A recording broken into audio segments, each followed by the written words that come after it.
What's up, guys? Legends League Weekly, week zero, because we're going to do a week one show. We just wanted to get on here. We got the owner and the coach of the Riverdale Rules, Gino on today. Trevor couldn't make it, so we're just going to, we're just going to talk some draft stuff. The Yahoo draft grades came in, I think, yesterday or day before. And so we wanted to talk about that real quick. Yeah, man. Yeah, I'm looking at it on my list. I mean, the Cairo Cobras are at the top of the heap this year, man. I don't what's new? I mean, I don't know what else to say about that. The I Cobras are think I, I I think they put some frozen points in on that, kind of like how they do on the draft day. They got little frozen votes, We're gonna have to get the voting machines tested. I mean, I'll see if I can put the grades up on the screen for you as we're talking right here. But we got uh Cobra and Riverdale both with A pluses. So I mean, like I said, if they have me at the top, it's a true opinion. If it's somebody else, it's a bias of his bias. So we got Hmm. Dearborn coming in and Inkster with A's. Shelby, people were kind of, not feeling the Shelby draft, but they come out of it with a B plus. And then Hell, Vegas, Cornell's and Trenchtown have C pluses and C's, C minus for Trenchtown.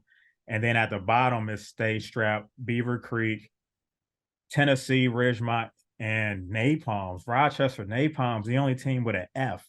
Like, not Ugh. even a D minus or something. They just really did not like their draft. So yeah, Yeah, go a ahead, lot of a lot of reaches on that one. I mean, you start with Gibbs in the first. I mean, if you love a player, you take him there, but man, you passed up on people like Hill and Kelsey and Saquon and Diggs. I mean, a lot of people that are first round value, and you got like maybe a second or third, depending on how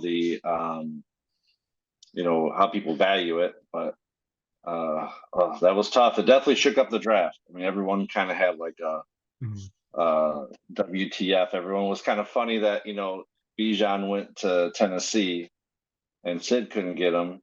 And then, two picks later, all of a sudden, turned the world on its ear. And a lot of reaches, though. George Pickens in the fourth. I was surprised he went before Deontay.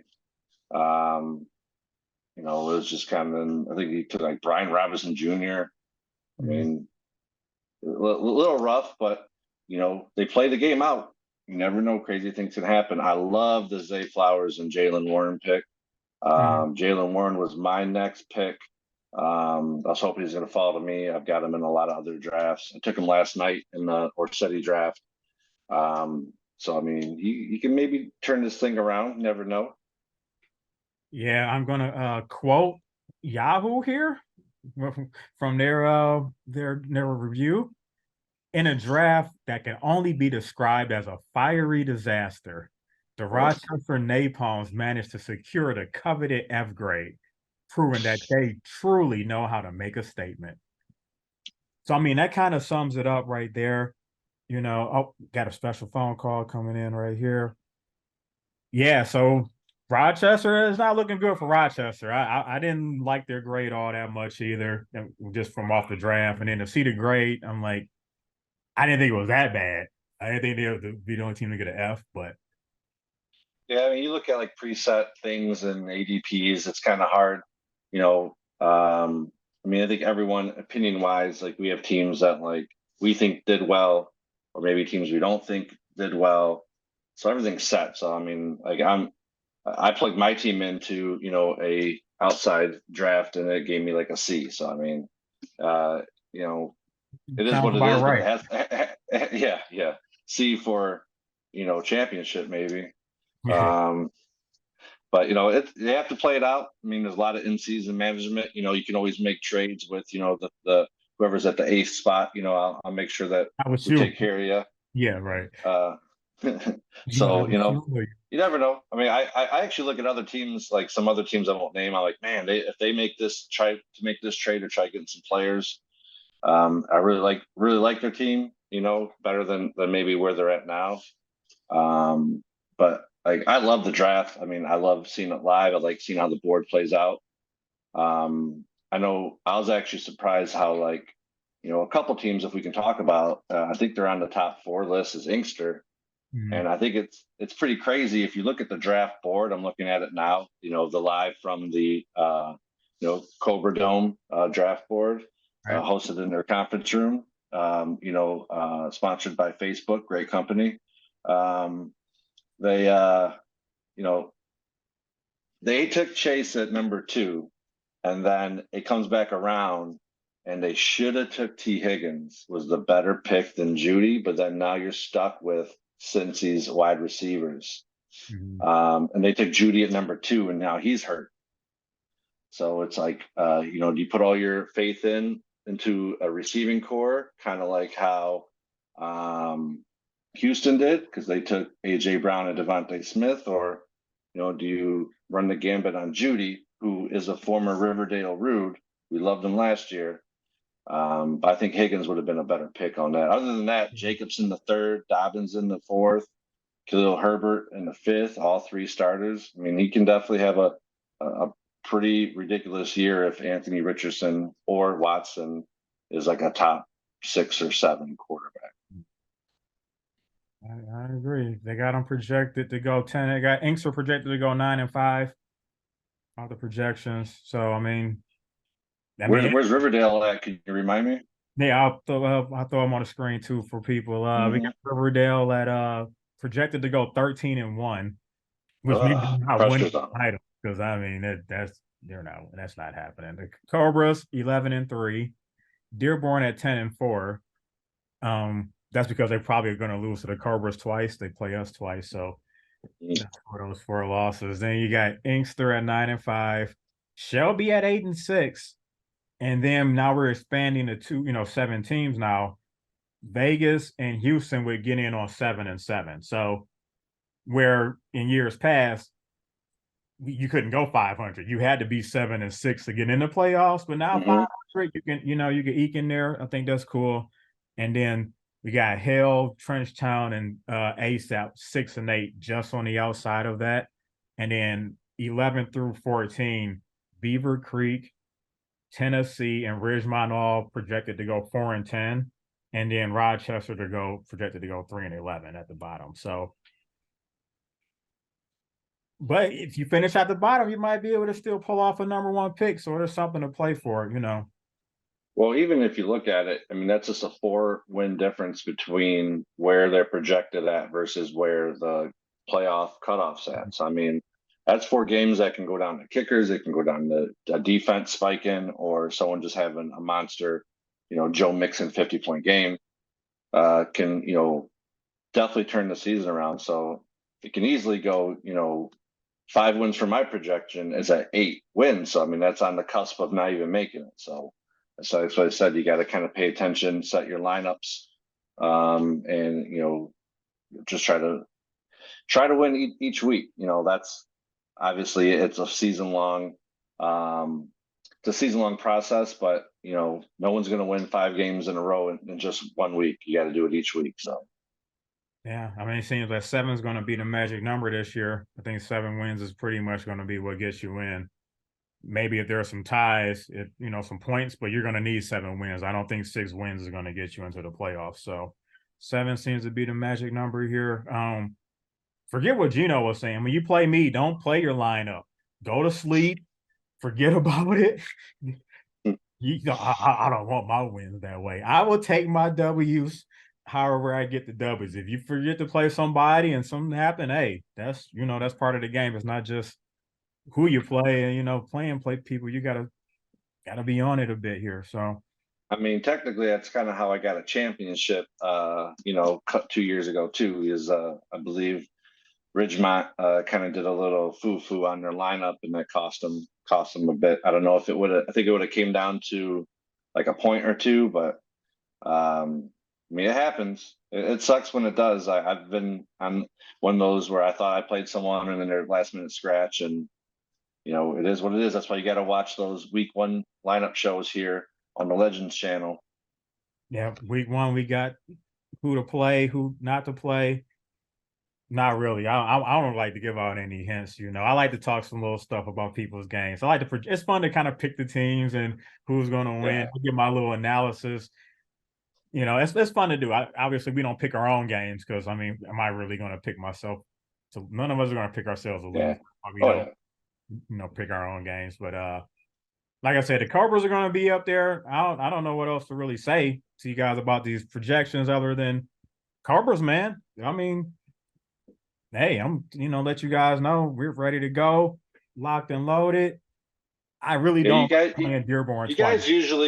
you guys usually start off a little slow, and then you have that mid season to late season push forward. So you guys are usually napping early, starting off slow, probably out partying all the time, and then all of a sudden you get it together, and you guys have that late season push is kind of like your mo.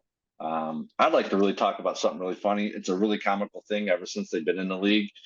Is Dearborn's second round pick is cursed. It has been cursed. I think they took like live at the first league that they joined when I joined, and their second round pick got hurt.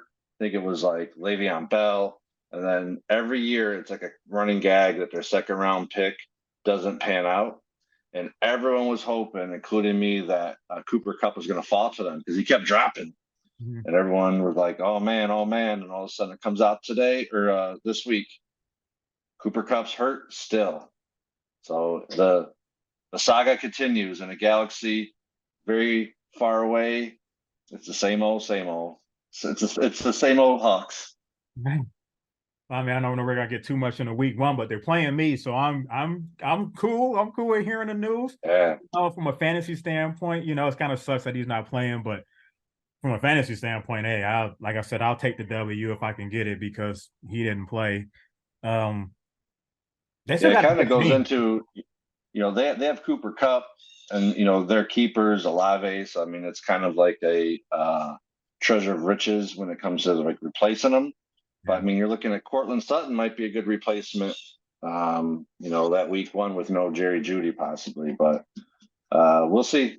Um, their draft kind of went a little bit downhill after the them thinking Dallas Goddard went, but he didn't, and then taking a rookie as their starting tight end. But you know, gotta love Buffalo in the stack with Josh Allen. Yeah, I ended up having to take a rookie with my tight end pick because Yeah, I didn't want to, but I was like, man, I didn't pull the trigger on it soon enough because I was still trying to get other positions. So, I like my pick. I mean, I think he'll be on the field. So that's all I can really ask for in a 14 team league because tight end is always going to run thin at some point. So at least I think Laporta will be on the field and get some opportunities. That's all. If he can give me 50 catches, 50 catches, I'd be happy with that. yeah. I mean, he could. You don't have Williams for the first six, and who knows who else they're going to throw to. I mean, Gibbs is possible. I think he's going to get a Uh, lot of receptions, a whole yeah, lot of screens and things like that, man. That's just probably one of the good things Red did do. Gibbs. And then, like you said, I like the Zay Flowers pick and the Jalen Warren pick. So we might but be we'll see. talking Even about next year. Rochester might be in the mix next season, you know? Yeah, I mean, you get the Warren Flowers, but I mean, even Pickens, I don't think he should go before Johnson. But I mean, if you look at all the highlight real stuff, he's the one that's getting close to catching the big passes from Pickett. Johnson's is more of like he's going to get 8 to 10 targets a game constantly, and he had 0 touchdowns last year. So what's the likelihood that's going to happen this year? We'll kind of see. I know on my end, believe it or not, I mean, I'm kind of like, it's funny, me always having Kelsey the last few years.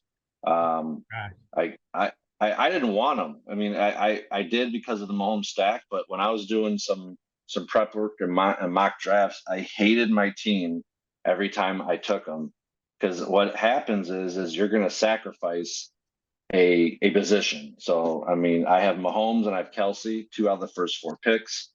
I'm not going to take either a receiver or running back, and that's where it kind of hurt me. is my running backs are very unproven and scarce. And luckily we only start one. But if we started two, it would be I would definitely not like my roster build right now if that was the case. All right, so I know we're talking about our teams. We can get to some of these the middle of the pack teams. That's where the true fight is really gonna be. You have I'm just going off of the projections here, but you got Hmm. between five, Shelby at 8 wins, and then number 10, Stage Trap at 6 wins. So I mean it's a 2 game difference between 5 to 10. It's gonna be a whole lot of at the end of the last few weeks of the season. It should be very exciting to see who's fighting to get in here. I mean, the Cornells are projected to go 7-7. I mean, I already told him he won the championship. You're already out. The curse doesn't stop. So seven and Curse is seven real. sounds about right, But I still like his team. When you look at it, he could easily finish with 10 wins, 11 wins, just depending on a few things. So, but I think the curse is going to bite him somehow, because it always does. So, Well, I definitely think for him, being the returning champ, a lot of pressure on and choosing 14th. That's really difficult in a 14 team league. I mean, this league isn't a joke when it comes to its difficultness. But having Garrett Wilson as a keeper, I mean, he's probably going to be a first round pick next year. His season is make or break, like it was last year when he kind of went the quarterback route. We thought he could have did something a little bit different, but he decided not to. Justin Fields. Fields can put up points like he did the last few weeks of the season, then it's going to be tough to kind of go against him with the floor that he has set up. I honestly think that if you look at Phoenix's team, if they take that Michael Thomas third round keeper out, which is like probably the worst thing in the draft whatsoever. Maybe he's great, maybe he's not. But if you take him and replace him with Devontae Smith in the third, I have really liked Phoenix's team. Um, Outside of Jonathan Taylor, being out for 4 weeks. If he gets traded or he comes back, he can definitely be the team that makes that midseason run. If he comes back and is the Jonathan Taylor like he can be. yeah, that was the one thing I didn't understand was like you got to trade me by Thursday, or it's just whatever. I just like, man, just trade me, just trade if it's this week, next week, whatever, trade me. So the demand to trade me by this day to me was just kind of like, dude, just get traded. So I think he's going to be there all season. I don't think he's getting traded at this point. And then if I'm just thinking about this, if I was another team, I know there was offers, but they probably still wasn't what they wanted. Because I'm thinking like I'm going to bring on Jonathan Taylor, and now I got to pay him what he wants, or I'm going to be sitting here next season in this same problem. So it's like you got to trade for him and sign him at the same time. So I mean, I hate to say it, I think he's just better off just playing. I hate to see, I mean, but that's just kind of where the running back position is right now. And this ain't gonna happen overnight because one player decided I'm not playing. Look at Le'Veon Bell. So I'm like, I don't. I think he's better off just playing. Well, I think with Taylor, and it depends how they want to play this out, but you can't go on to pup list. That's like medically cleared or not cleared. So a doctor has said that he cannot. He has to rest for 4 weeks. So it's like you're out 4 weeks no matter what, whether that's part of the negotiation or he comes back and says, my back hurts, and then just sits out the rest of the year. Um, their Indy's owner is, I mean, that dude's like just Irsay, sabotages so much stuff. Yeah, Israel or Jim Israel. Irsay, yeah, Yeah, yeah. Ursay, and he just doesn't make things better by just coming out and saying like, we could die tomorrow and he's not being traded or whatever he said. It's like, what are you doing, dude? I mean, Yeah. you have a rookie quarterback and you have an all-pro running back, and you need to protect your rook. Just make it happen. What are they 1.5 million off? Um, what they wanted for him from the Packers was stupid. I mean, you want was it a first round pick, AJ Dillon, and like a third round pick? Oh, come You on. know, yeah, it's not going to happen. And they offered him AJ Dillon in the third. It's like, to me, that would have been pretty fair, and That's that would be fair. probably, Yeah. you know, it would have sucked for Aaron Jones's value in Green Bay, but It's so hypocritical. It's like saying he ain't worth us paying. We're not gonna pay him, but yeah, for you to trade him, we want the king's ransom. It's like, well, come on. Like yeah, is super hypocritical. yeah. I mean, that's what football is as a business is. It's been like that for a lot of, you know, underlying issues throughout the, you know, throughout every position. And you know, nowadays with social media, it just gets a bigger spotlight on it. Yeah. So from the fantasy football standpoint, I wasn't drafting Jonathan Taylor. I was like, he is on my do not draft list. I'm like, Yeah, I don't want to deal with this. I don't want to be sitting there mad because I can't play him. And I'm looking at the news every day and I'm checking this. I'm like, nope, I am not. I'm not drafting this guy. So I'm glad he went one pick before I picked him, but I was going to just skip on him anyway. I was like, I'm not. I was hoping to get Saquon Barkley. I'd rather at least Saquon Barkley's on yeah, the field and he gets hurt, then fine, whatever. At least he was out there. But at least yeah. Jonathan Taylor, you don't even not even out. Might not even play. So Well, yeah, that's one of the reasons why Jacobs fell to Inkster in the third, because it's that mm, risk reward you have. You know, I was looking. Obviously, I needed a running back. I was eyeing that, and I was hoping he was going to keep falling down to me. I would have took that risk with it, and it paid off for him. I mean, he's probably a, you know, top 16 pick if he would have signed before our draft, and he mm, goes in, you know, the early third round as a starter. I mean, that's a hell of a value, you know, and if it pans out, that can make or break a season. mm, Definitely makes up some difference if you don't hit on some other spots. But Shelby, I actually really like Shelby's draft. I like a lot. I think if Pitts hits, note the rhyme scheme. mm. You know, it could be like a really good season for him. Sure, yeah. And like people are hating on the Mixon pick, but I just think he's solid. I think he's dependable. He's gonna go in there. I think he'll get you double digit points. Each week. He might not the big games, but I think he's Well, solid. So I actually, yeah, I mean, he was solid last year, and he was splitting carries with Perrin, who's now in Denver. So I mean, mhm, they didn't bring anyone in, and you know their offense is explosive. Burrow's coming back from an injury, so maybe they try to do a little bit more of a moderate approach when it comes to running it more. Him having Mixon and Higgins, I mean, he's kind of has this, you know, hat on the Cincinnati offense, but with Connor Akers and Jamal Williams, I mean, you got pretty steady floors with that, and then you know his whole team is like a steady floor, and then Pitts is the only one that you never know what you're going to get. So when you have a steady floor and you mix it with some spike players, that's where you can really pull out wins. So yeah, for sure. Only got a few minutes left here on my Zoom, my free Zoom. I don't have the pro, but and then the the week zero. I mean, like who would you trade teams with? That's a good question right here. Like, all right, you know, you get banned from the league for, you know, illegal betting or substance abuse, and they bring you in under the mask. Who are you wanting to trade teams with for this season, and maybe even for some keepers? I mean, oh you know, man, who would be like? I'll tell you right now. Let me take a look real quick. And then we're going to be, you know, obviously the league resets in a couple years, I think. yep. After next season, we'll be.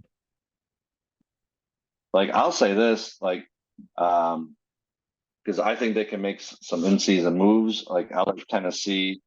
I like Sid's team. I think with a couple tweaks, they could really be contenders for this year and set up for next year too. That's probably the two I would lean towards. And Mhm. props to Justin in Tennessee for coming in. it's hard coming in on an already established league with people that Yeah. kind of already draft and know each other's tendencies.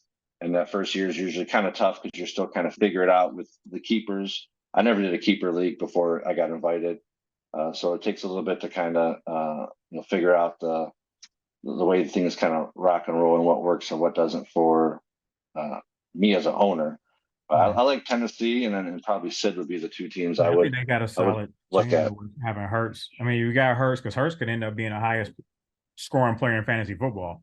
He's Yeah, there's probably like 5 or 6 guys I think could end up being number one, and he's on that list. So I mean, if he finishes number one, you probably at least make the playoffs, even if everybody else was just okay. This guy can score you 30 points.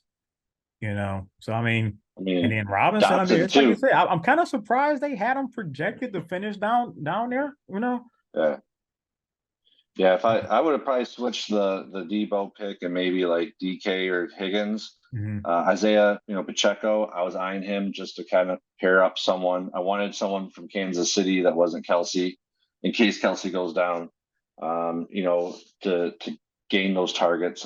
And I need a running back, so that's who I was leaning towards. But Dotson's an awesome pick. He has a lot of San Fran guys. He has Debo and Ayuk, so if Brock Purdy shits the bed, then it's not good. But he has people that could come through. If Robinson is the next, you know, um, I mean, who would be like the Tomlinson or something? Someone that kind of just comes right off the gate and just destroys. Like those spike weeks can put you over. And Jalen Hurts, you already said it. He should have went probably in the second round. What he can do. So Yeah, I was very surprised at that. So I mean, like I say, I don't see why Tennessee wouldn't keep Jalen Hurts as a third round pick for next season. I mean, I okay. would. I'd draft him in the third round, knowing that like I'm keeping him next season. I mean that's pretty much what I did with Jackson, and then I knew that's what Mhm. Dearborn was going to do. I was like, they're going to draft Allen right before this pick, so at least I'll get Jackson. But I don't know, it's a premium. It's kind of a premium on quarterbacks a little bit. Yeah. Yeah, I remember last year. I mean, I had Mahomes in the fourth, and I was a early fourth, so I was a 13th pick, and the team that was 14th kept Jalen Hurts. So Mm. I knew once that pick came around, they weren't going to take Mahomes, so I could take whoever I took, and then I would take Mahomes coming back because Kelsey fell to me to 13 as well.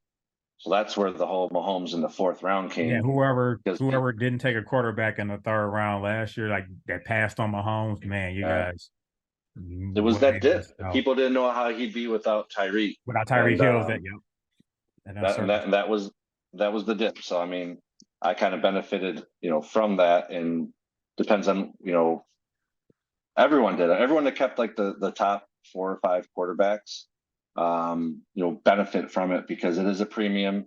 That's why I like Sid's team taking Justin Herbert because now they have a new offensive coordinator, Dallas's old coordinator that throws the ball. So I mean that could be he could be up there with Mahomes when it comes to points. So Yeah, so I know I got 2 minutes left. Uh, anybody else you want to get in there? I mean I know everyone was kind of going on Ridgemont because he was like making this call from the Bayou or something. It was kind of hard to hear, and I just think that you never know. He's definitely active when it comes to trade talks, but can he pull anything off? The Dalvin Cook. He has Dalvin Cook and Hall, so I mean he's gonna be watching the Jets pretty good. Or he has Rodgers and Cook, so Yeah, Rodgers. I mean, he's got Devontae Adams, Rodgers. So I mean, I don't really think it's like a bad team. I think I was saying this in our draft special. I'm like, if he would have did this would have been his team like 4 years ago, yeah. man, we'd have been cooked. It would have been like wrap it up. This is the team to beat right here, you know. hmm So I Yeah, he definitely gets the name value in the jersey sale team. Like that's the team that you would, if you have the game in London, these are the jerseys you're going to see because they bought them over the last 5 years. mm, Yeah, this would have been something to worry about in 2019 right here. But like I said, though, I don't think they're all has-beens. I think he could very well beat you. He got players that these guys could put up some numbers. Aaron Rodgers, I think that's a big we don't know. I don't know if he was Yeah. just like whatever the last couple years in Green Bay, like man, whatever. I'm saving it. I know I got something left in the tank. I'm gonna wait till I get out of here, type of thing. Because if he comes out sort of like what he was, then if he scores Well, 20, 23 points a game, then you got some you got something. But because there was some yeah. games last year, he was doing 12s and 11s, and I'm like, ooh. Well, they had no one really to throw to either. So I mean, he's got his best receiving core he's probably had. I know he